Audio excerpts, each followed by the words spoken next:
you can see, oh, look at that slippery, gross, shiny metal. That looks bomb. That looks super dope. Super duper cool. All right, so welcome back. In the last episode, I showed you all about how to do normal mapping. In this episode, we're gonna actually do normal mapping in our game engine.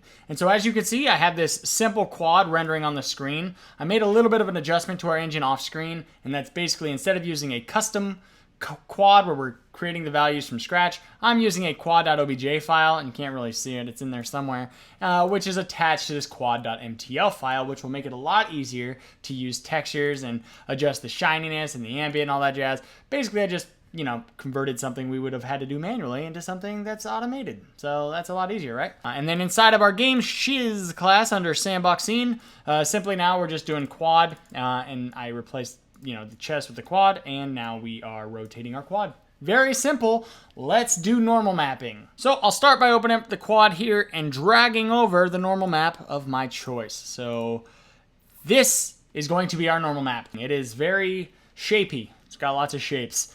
And so in order to use this with our quad, all we have to do is we simply have to go into our quad.mtl and use these lines. So basically it's just map object space normal. We can also do tangent space normal, which is what we should do. And then we have normal example.ping, which is basically the name of the file. That's it. That's all we have to do, and it will pick it up. So let's jump over into our entities, into the libraries, into our mesh library. Let's scroll on down here to the submesh, all the way down to where we have this private var base color texture. So this base color texture gets loaded automatically. Let's also load the normal map. So I'm gonna create a variable here called normal map texture, MTL texture, boom. Let's scroll down and load that sucker. So we simply need to just go to this create texture function, copy the one above it, paste it, tab it, indent it, make it look pretty. And instead of doing base color, do tangent space normal. And instead of base color texture here, do normal map texture.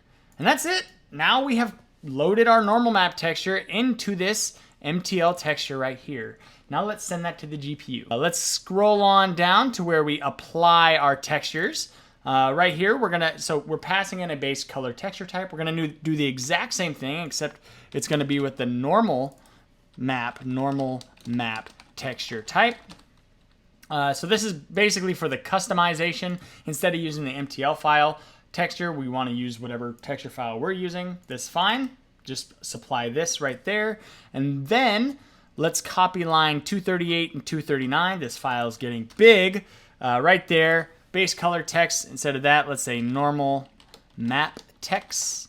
And let's remove that. And we'll go normal map text equals, well, it's if this right here equals none, let's actually use the normal map that we loaded, right? So if we're not passing in a custom one, just like above, let's use the one we loaded. Else, let's load this one from our library because we want to use custom ones, and that's perfectly fine. So now we can say render command encoder.set fragment texture. Instead of doing base color text, let's use the normal map text, and let's set it to index 1 so it's not index 0. And that's that. We're sending it to the GPU. Let's go see if the GPU is picking up what we're putting down. 1 second, I see an error. And this error is basically we're not supplying the parameter normal map color texture type into here. And so all we simply need to do is go to normal map texture type, normal map texture type.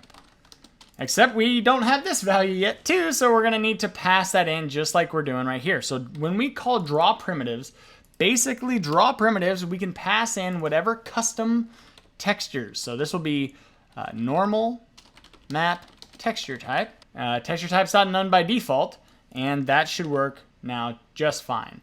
Let's go up to where we call draw primitives and pass in none or whatever default value we want as well. And that's gonna be outside of here under game shiz, under game objects. Let's go into game object, and right at the bottom down here, or let's go to the top first, where we're saying private var base color texture type, let's also supply our normal map texture type. So just replace this right here, normal map texture type. Scroll on down to where we're sending it right here in our do render. We're doing mesh.draw primitives, and as you can see, we can just go normal map texture type underscore normal map texture type, and we can send custom normal maps. Let's go down to where we can set and use this normal map. So basically just copy that function right there, paste it right there and say use normal map texture. And we will just say normal map texture type equals texture type. Woo! Now our game objects that we create in our game can actually use whatever texture normal map they want. It doesn't have to just stick to the MTL. We can change it on the fly. Pretty gnarly. So in order to use this on the GPU, we are sending it down to the GPU now. We need to go into graphics, shaders, basic shaders. Okay, so let's go down to basic shaders. If we scroll on down to our basic fragment shader, inside of our basic fragment shader, we are sending the base color map. And we also need to be sending, you guessed it, our normal map. So just go ahead and copy that line right there. And let's just paste that and say normal map. And that will be at texture index 1. So now we have our normal map being loaded into our GPU. Pretty dope. Let's use it. Let's copy this line right here, paste it down here, and we'll say if our normal map is not null. So we'll say if our normal map is not null and we're sending in a normal map, let's do some normal mapping. But instead we're just going to use it as the base color. Press play and let's see what happens. As you can see, these aren't normals. We're not using them as normals. The color values are not being used as normals. What they are being used as is just the color. So what we need to do is we need to use them as a normal. So let's press stop here. And instead of setting the color, which we really don't want to do, let's go ahead and use the unit normal. So I'll move the unit normal from inside this material is lit all the way up here. And instead of having this on the outside here, let's move it into here where, we only want to do a normal calculation if there's a normal calculation. If we're lit, that's when our normal calculations happen. So we'll say if we have a normal map, instead of doing color, let's say unit normal equals this.rgb. And remember, we need to convert this from the color range from 0 to 1 to -1 to +1. And so to do that, we simply multiply by 2 and subtract 1. And if I were to press play, we have lighting being applied. But if I rotate it, it does not work. It's not working at all. That's kind of gross. That's because we haven't rotated it. We need to rotate our unit normal relative to the tangent space. So in order to do that, we need a couple more parameters. If I scroll on up to the top here, as you can see, we have our rd.surface normal, which is good. That's giving us a surface normal based on the vertex that we're using. But now we also need, like I said in the last video, a tangent and bitangent. So let's go ahead and send those in. I'll close this down. Let's go to share.metal, go to rasterizer data struct. Let's move this down so it's a little easier to read. And instead of just doing surface normal, let's do float3 surface tangent. And then float3 surface bitangent. Cool, so now we have the ability to send to our fragment shader the surface tangent and bitangent that are attached to the vertex. The problem is, like in our basic shaders, this is attached to the vertex, right? So this is a vertex vn. This is vertex in.normal. Our vertex in doesn't have a tangent yet. Well, let's go ahead and give it to them. So go back to shared, scroll up here to the top for vertex in. Let's go ahead and add a tangent and a bitangent. So normal, tangent, bitangent. Now we're going to have this at attribute 4, so the tangent is at attribute 4. Okay, so it's normal, tangent, bitangent. And let's put the bitangent at attribute 5. As you can see, you can have as many of these little things as you want, which is pretty freaking cool. Now that we're sending that in and we've updated and modified our vertex in right here, we also need to do the same thing on the outside in the CPU. So let's go to core, let's go to types, let's go to metal types and look at our vertex. As you can see, it's lonely. It doesn't actually have that tangent and bitangent, and it shouldn't. And let's go ahead and paste normal. So we're just going to copy and paste, do tangent, bitangent, right there. And if I were to build, everything breaks. Of course it does, because we have a function that dynamically loads for us. So let's go to add vertex. If I just click this red, this takes me to entities, libraries, mesh library. And you'll see we have add vertex. In add vertex, we are passing in normal as a default value. Let's just go ahead and add tangent and bitangent. So I'm going to space that out right there. Let's go normal, tangent by tangent. So we'll just make that 1 and this one 1. Cool. Now that we're passing it in with a default value, we can use that when we construct our vertex. So tangent, tangent, by tangent, by tangent. Cool. Coolio-leo. So now we have done that. Let's go back to our shader and kind of just think about this a little bit more. So we have already surface normal coming from our VN normal, and we can do the exact same thing for all 3 of the values. So let's go down. Let's go rd.surface tangent equals, well, let's grab it from the tangent. And the surface normal can come from the surface by tangent, which is, of course, at the by tangent. And now we're going to use these values inside of the fragment shader to create our TBN matrix. And we're going to do that inside of this if. So if we have a normal map, let's do some TBN stuff. So we will first instead of just setting this unit normal equal to whatever we sample here, let's just call this float3. Let's call it sample normal. Sample normal. Easy. Now we're going to construct our float 3x3 TBN matrix, and I'm going to set that equal just like so. And it's really easy. All we have to do is go rd.surface tangent, because it's TBN, right? We go rd.by tangent, and we go rd.normal.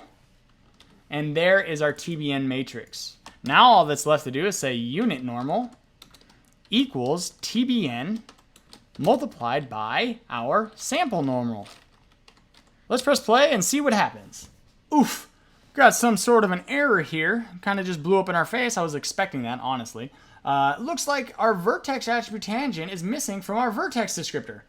Yeah, we never added it to our vertex descriptor. Our vertex has no idea that these things exist, so we need to go modify that. So let's go ahead and close these. Let's go into our entities, mesh library, and as you can see, if we scroll on up, I'll close this.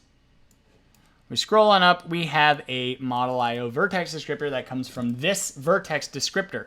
So let's go to our vertex descriptor library and look here.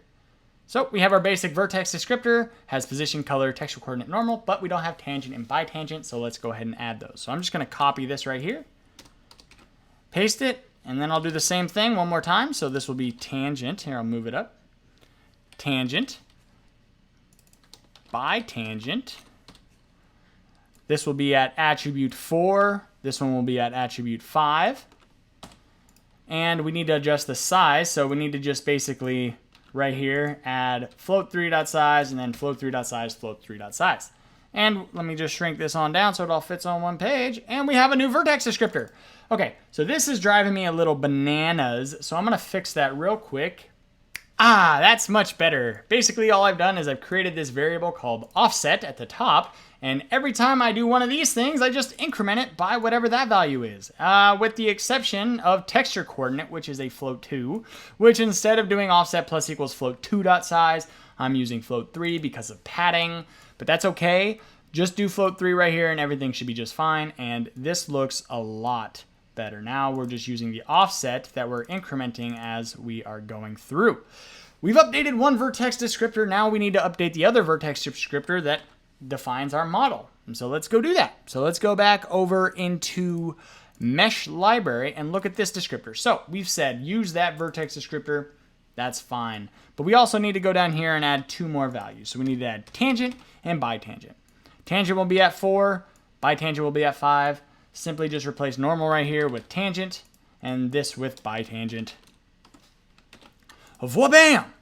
So now that that's all in place, let's go ahead and press play and see what happens. Okay, so, it looks a little bit better. It's starting to work. As you can see, what's going on? I don't see anything going on with that one, but that's okay. It's working a little bit better, but it's obviously not correct. And there's a reason for that. If I were to go in here, click this beautiful little camera button, go into there, capture a GPU frame, some might say.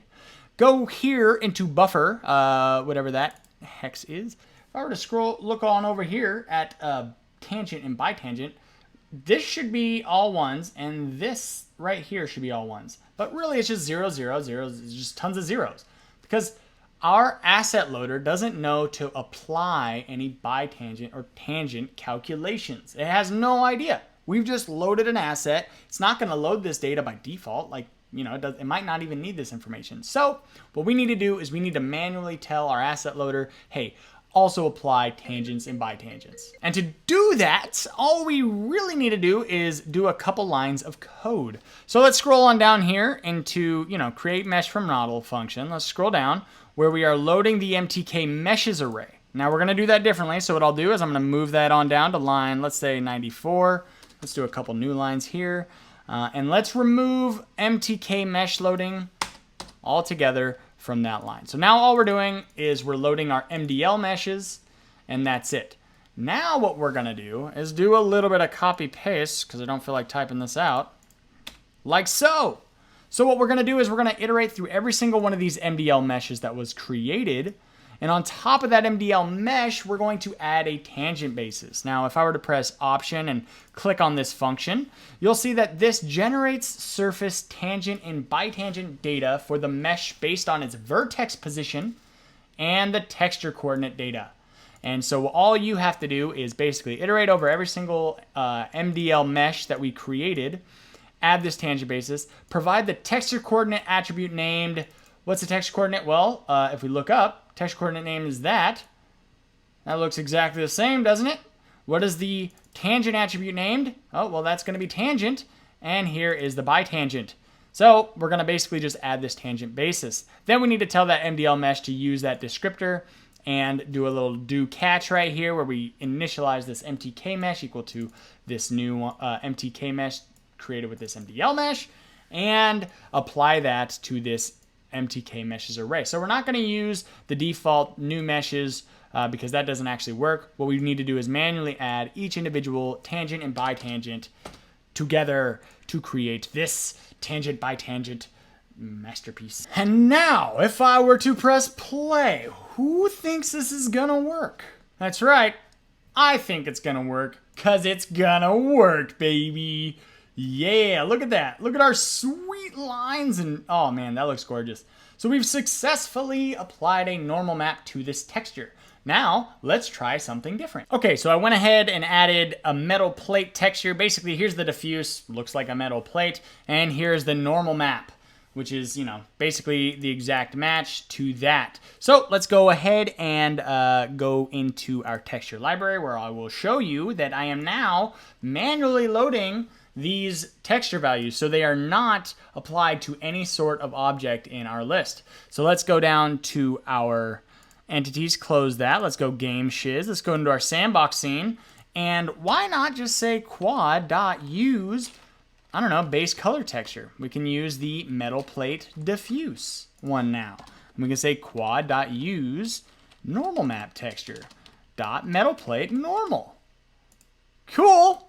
Let's see what happens. And as you can see, if I were to go ahead and put it at the right angle to the light, we have bumps all over this thing. How cool is that?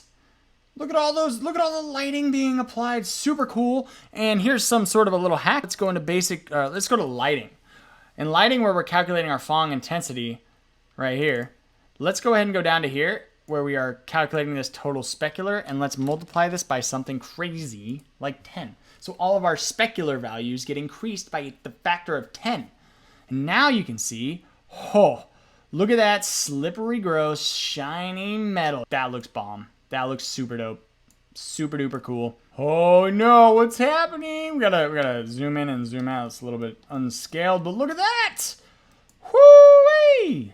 See that detail being applied to this thing? Actually, let's remove the well MTL. Let's go ahead and remove that so we don't actually see any normal mapping on the well. Let's just see the map as a basic thing, you know what I mean? All right, so look at that lighting. The lighting is obviously horrible, horrible, horrible, horrible.